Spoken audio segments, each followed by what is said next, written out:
Hey Rolling Hills kids, we are so happy that you are joining us online today. Each week, we focus on one basic truth that we believe God wants us to know. Today's basic truth is God has a plan for me.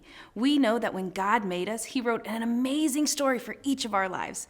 Jeremiah 29:11 says, "For I know the plans I have for you, declares the Lord.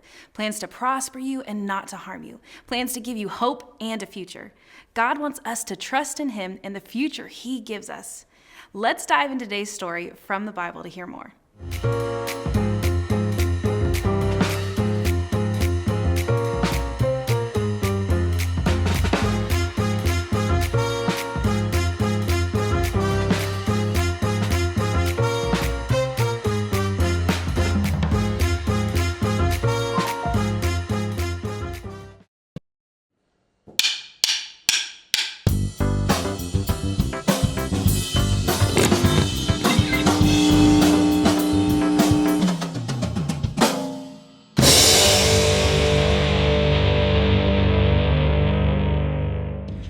No matter who you are, where you are, some days are tough. So what are the things that get you down? Maybe you don't feel so good and have to miss going to the zoo with your class. Maybe the water fountain sprays all over you. Maybe your brother gets to pick the family movie this week. We gotta watch this again? Or maybe your friends spend all recess playing on the swings, but you're left out. Truth is, things can get really tough in our lives. We all experience sadness, anger, and worry at times. And there's nothing wrong with these emotions. In fact, you can think of them like signposts. Instead of pushing away a hard emotion, get curious. You can ask God, what's going on inside of me? What should I do with this? You can ask a trusted grown-up to help you too. When you invite God and others to walk with you through hard emotions, you can make wise choices instead of reacting quickly. And as you choose to trust God with all your heart and get back up again, others can see God at work. That's why resilience is an amazing way to worship God with your life. Because worship is about more than just singing loud. It's all about living loud.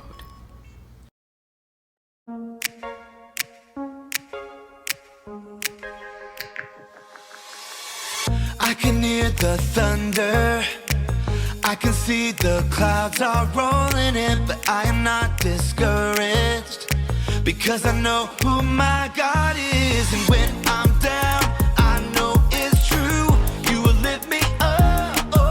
And when it's hard, I'm trusting in you with all my heart.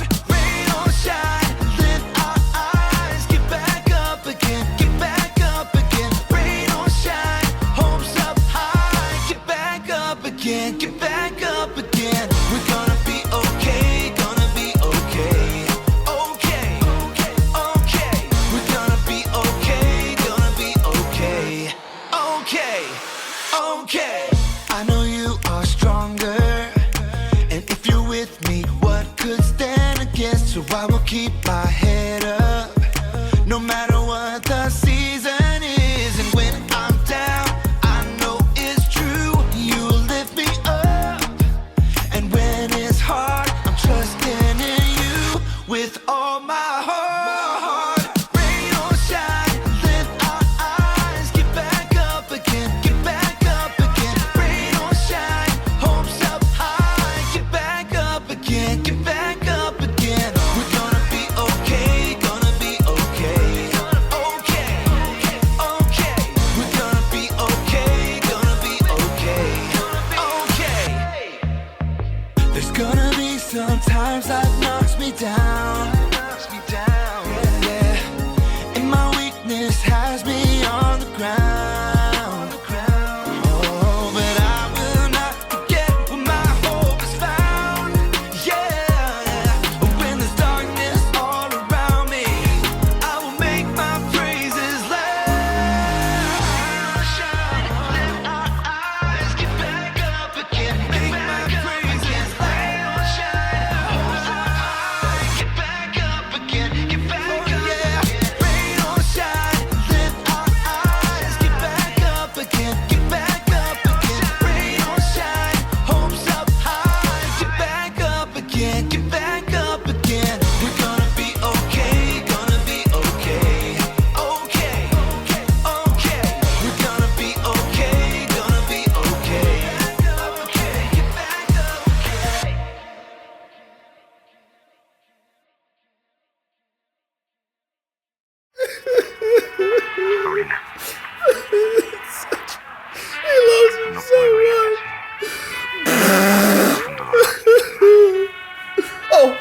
Hey, welcome to Story Lab.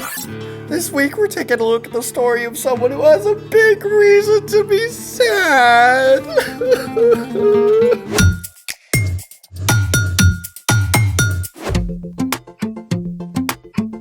What's up? I'm Carter. And I'm Zeke. Today, we're talking about how we can trust Jesus with all of our emotions because he experienced them too. Oh man, emotions can be so emotional. Yeah, and I can go through like 6 emotions in one day. Sad, happy, excited, bored, angry, and tired. You know, sometimes the weather affects my emotions. Me too. Like when it rains, that makes me happy. Sad. Huh? How does rain make you happy? It's so dark and cold and gloomy. I just think the sound of rain is so soothing. The sound? I'm not convinced. Well, if it was raining right now, I'd show you. Wait, I can bring the rain indoors. Wouldn't that get a little soggy? Well, the sound of rain. Better. Ready? Yeah. Let's make it. Is blue and green tape okay? Yeah, that'll work. Awesome. All right, today we're going to make a rain stick And how are we gonna do that? with these and a couple other things. Start out with a cardboard tube. It can be a big one like this from an empty wrapping paper roll or small one from a paper towel or toilet paper roll. I say go big or go home. I like your style. All right, we'll also need a marker, masking or packing tape, some 3x5 index cards, scissors, about 40 nails, the 1-inch size. Ooh, sharp. Yeah, that's why you need to make sure you get your grown-up. We'll also need some dry rice and beans. Gonna get some guac with that? Okay, wise guy. You ready to start? Yeah. What are we doing next? Step 1, make the end covers. Take the index cards and cut out 2 circles a little bigger than the ends of the tube. Don't tape them on yet.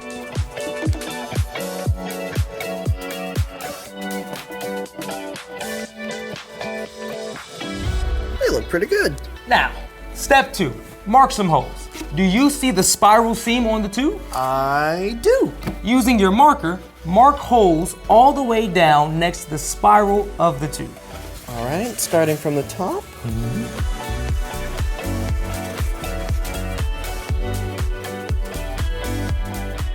And done. Next, we poke the nails through each dot. All the way through? Well, through one side, but not through both sides. You know? These can be a little tricky to get through, so make sure you have an adult. Yes. And got it. Look at this. Hey, look at that. It's pretty cool, isn't it? Looks sick. All right. What's next is step 3. Now we wrap some tape around the tube to hold the nails in place.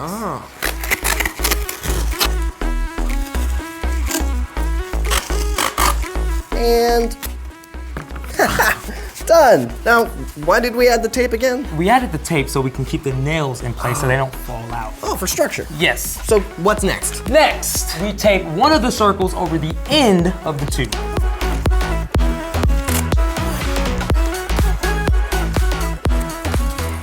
Then you want to secure this tape down by adding another tape around the tape that you put on for the circle. Oh, can I do any color? Any color you want. I think I'll do red. I'm doing purple. Now, step 5. Add the beans or rice. I think I'll do the beans and you can do the rice. All right. All right, what's next? Step 6. Seal off the top with the other circle.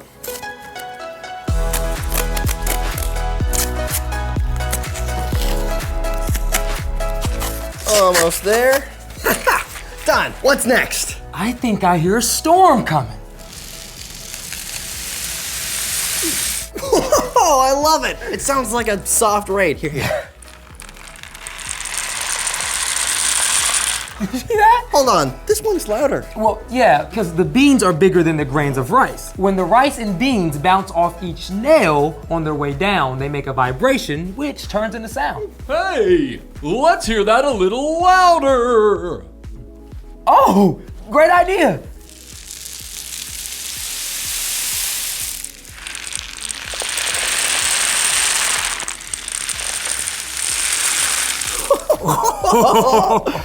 Okay, you've convinced me. Rain can be happy. But it's still okay to be sad sometimes, as we're about to see. It's time for... The story before the story. Today we're in the book of John, one of the 4 gospels that tells us about the life of Jesus. John was a fisherman who became one of Jesus' closest friends. John got to see Jesus perform amazing miracles like turning water into wine and healing people. But John also experienced everyday life with Jesus, from laughter and jokes to being hungry and tired or sad. John wrote down what he saw and heard to help us understand who Jesus truly is. The Son of God. Which is where our story starts. Take it away. Hey everyone, I'm Brian, and today's story is pretty epic. See, Jesus, God's Son, is far more amazing than any superhero ever. But at the same time, Jesus also experienced life in every way like we do. When he was a kid and skinned his knee, it really hurt him, just like it hurts you. When Jesus was traveling or stayed up late to help lots of people, he got tired and hungry. Jesus even had a great sense of humor. We don't truly know what Jesus looked like, but when he taught and talked with people, he used lots of wordplay and funny word pictures. And it's really likely that Jesus and his friends just laughed together on their long road trips. But today, we're gonna see another side of Jesus. See, Jesus was really good friends with a man named Lazarus and his sisters, Mary and Martha. They lived in a town called Bethany, just a little way from Jerusalem. One day, though, Lazarus got sick, and not just a little, I have an achy cold sick. Lazarus was so sick that his sisters were afraid he might die, but they knew someone who could help. So they sent a message to Jesus, who was across the Jordan River. Jesus, we have a message from Mary and Martha. They say, Lord, the one you love is sick. Lazarus, this sickness will not end in death. No, it is for God's glory. God's Son will receive glory because of it. Sounds like Jesus was about to do something big, right? But here's the thing. Instead of doing anything, Jesus just stayed where he was for 2 more days. Then Jesus told his friends, Let us go back to Judea. Jesus' friends were a little worried about this because the religious leaders in Jerusalem had tried to kill Jesus. But Jesus knew it was the right time. Our friend Lazarus has fallen asleep, but I am going there to wake him up. Well, if he's sleeping, he'll get better. Lazarus is dead. Wait, what? Let us go to him. By the time Jesus and his friends made it back to Bethany, Lazarus had been dead for 4 days. Martha rushed out to meet Jesus. Lord, I wish you had been there. Then my brother would not have died. But I know that even now, God will give you anything you ask for. Your brother will rise again. I know.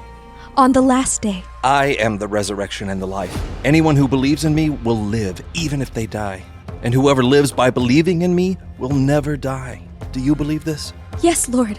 I believe you are the Messiah, the Son of God.